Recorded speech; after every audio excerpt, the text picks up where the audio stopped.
Welcome back, my fellow agents. It is I, your Agent of Awesome X7, the host of Zenorama, the podcast of heroes and monsters. And it is Thursday. That means it's live action television series review day. And we've got episodes 5 and 6 of The Green Hornet. Two pretty darn good ones. Get a little more emphasis on Kato by the 6th episode, especially if you watch those previews that they had where they did not cut back and forth from him and the Green Hornet. You can see just the control he has for not kicking these poor stuntmen right in the face. So let's get right onto it. But before we do, let's please like, share, subscribe, leave a comment. I love the comments. It's always fun to read, and I try to respond to each one of them. At least until I've got a billion subscribers, and then it'll probably be a little too much. But I think that can be at this point in time, we don't have to worry about it. All right, let's get going.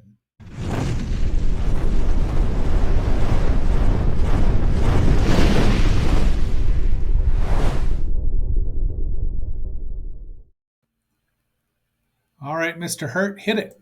Another challenge for the Green Hornet, his aide Kato, and their rolling arsenal, the Black Beauty. On police records, a wanted criminal. The Green Hornet is really Britt Reed, owner publisher of the Daily Sentinel. His dual identity known only to his secretary and to the district attorney. And to Kato. I'm so sure. All right, so our episode today starts out on a yacht where a seedy detective, seedy private eye. He's not really a detective; that's a rank. So he's a private investigator. Is visiting an even sleazier Charles de Leclerc, and then he's visited by I think that's Nedra Valen, played by Thordis Brandt, which I knew the name Thordis. Thank you, What If number 9, but didn't know that it has actually been used. So she's visiting this guy, and he has got a lot of booze, which is interesting since the next episode is more about booze than one would ever imagine. But this guy was trying to blackmail him, and because things are not as they seem. However, the frog shows up, and the frog is a deadly weapon. The frog in this case is Frogman. It's not an actual frog, so sorry, Agent Frog, but it's not about actual frogs. However, Agent Frog has some deadly weapons of her own, so there you go. Then we get into the beginning yet again. We'll play a little more of that because gotta love that theme song. Now, to protect the rights and lives of decent citizens, rides the Green Hornet. Okay. There's Kato.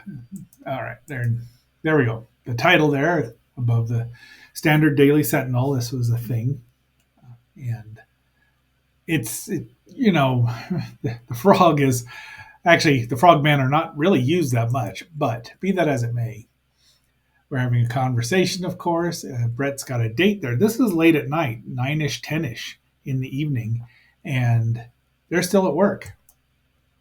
That's his date there, who is Elaine Carey, who's unimpressed with Brett's promise to take her to more things because, he's kind of got the old Hal Jordan vibe going on there, or Tony Stark, especially with Lenore, who's also not impressed with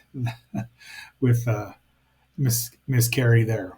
But there's this, I like the stopwatch being super secret communicator. It's just cool. And Scanlan's sound asleep, so it might even be later than 10, but, he's a responsible public servant, so he's, has his hours. He gets up, he does his job, he goes home. He apparently lives alone. He's not married. We don't see anyone else there. Be that as it may. Kato opens up wow, these are some huge pictures today. And Downey comes in through the fireplace, sort of. So they're talking about the sleazy The investigator got Nat Pyle, played by George Robotham, probably Robotham, who's just been killed. This guy that they're after, though, is also they think he's the guy that was in on killing Britt's father, Glenn Connors. So, let's see, does it give a date? No, it's blurry enough that you can't tell. But off he's like Brett wants him to investigate. And Scanlon makes a couple calls to the coroner's office or the coroner's office, and they say, nope, he's dead. This guy's. But off the Green Hornet and Kato go. Nice shot of the Black Beauty. And they get to this investigator's office, and it's beat up. They've already sent Casey out to look around as his secretary. But unfortunately, Casey's been captured because there's her shoe. Now, Mr. Charles Deleclerc has Casey and threatens her, but unfortunately, he figures out that Nedra was working with the now deceased private investigator, Victor Jory, who we know from many things. And there's something else. I looked through his IMDb, couldn't figure out what it was I'd seen him in, but he's been in a lot, including Perry Mason. And you can hear the sting. Thank you, Sven Gulli. Then they find out, then Britt is out there and they hear that there's a woman that's been found drowned. He thinks it's Casey, but it's Nedra. And there he is, Charles Deleclerc or Connors. And Britt plans a story that he's going after him. There you go. And he gets the byline himself. So I don't know if he gets, But off the Green Hornet goes, and he demonstrates the power of the Hornet sting, and he's going to kill Britt Reed for Charles Deleclerc or Connors. However, Cato's listening via Mike. They bugged his office, so here he's watching. Sees the flash on Britt's yacht, and now they've got Casey. She was captured, and now she's released. This episode moves in a hurry. He says, make a break for it. Then more frogs show up, and we have a fight scene. She points Cato in the right direction. And we do get some really, it's really hard to see these shots. I understand why they shot it in pretend darkness. I mean, obviously this is daylight, but day for night shooting. But they tried, but the black outfits just don't work so well. And they just haven't showcased. They've showcased Bruce at this point in time far more. So Cato gets a little more screen time and just beats the stuffing out of these guys. There you see it. I mean, you can't see it. These are not high def images. I still, for the life of me, I don't understand why these have not been released onto Blu-ray, because they'd sell like hotcakes. Bruce is still a big deal. Still, 50 years after his death, 52 years after his death, which is amazing. And then they dump old Deleclerc Connors into the sea, and he's dead. He drowns apparently, and they're happy, except that Mike Axford's not, because he didn't tell him. But off they go, and while they're leaving, Elaine says, I'd put all my effort into catching the Green Hornet. And Casey says, well, be careful, Mike. He just might. But she didn't, because we all know Casey ended up with him, right? Okay, so there is that's part one, or the first episode, episode 5, and now we'll go on to episode 6 with a slight and cool intermission. Another challenge for the Green Hornet, his aide Cato, and their rolling arsenal, the Black Beauty. On police records, a wanted criminal, the Green Hornet is really Britt Reed, owner-publisher of the Daily Sentinel. his dual identity known only to his secretary and to the district attorney. And now, to protect the rights and lives of decent citizens, rides the Green Hornet.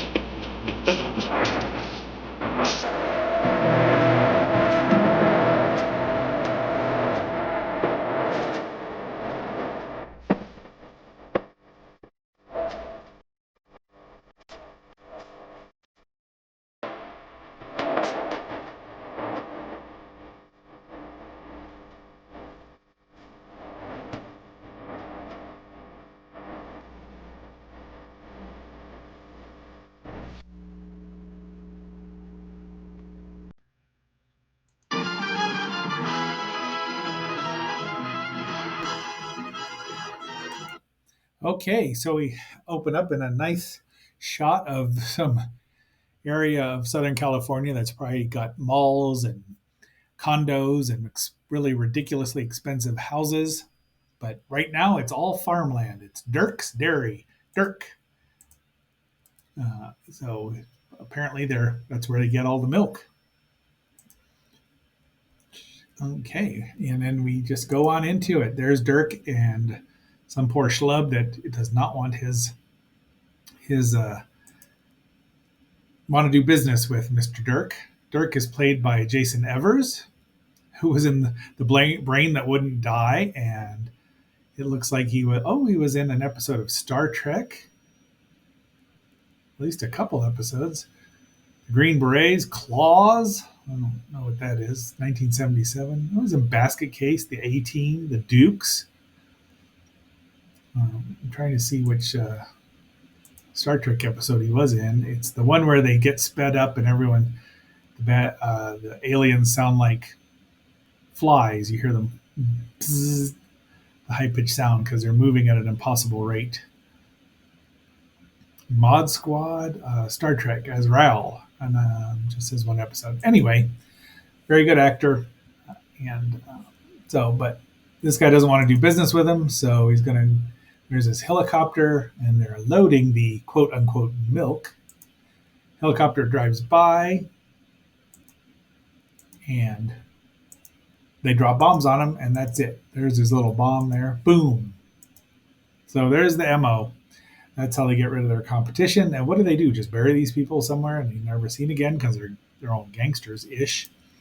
Eat, drink, and be dead. So this episode is it's got to be right out of the original series because it's about bootleggers of all things. I mean, bootleggers in 1966. Does it say when this was first broadcast? October 14th, 1966.